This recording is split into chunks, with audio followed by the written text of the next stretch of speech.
Hello, today I'm going to talk about relief rainfall.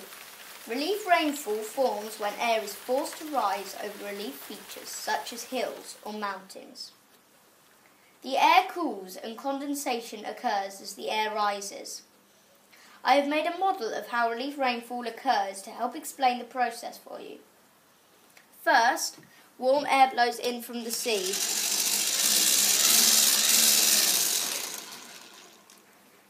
On the windward side, this is where 90% of the rain falls.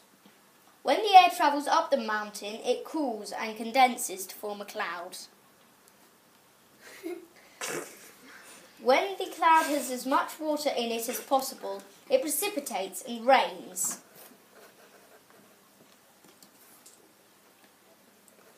The other side of the mountain is called the leeward side.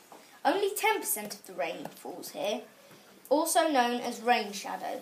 Thank you for listening.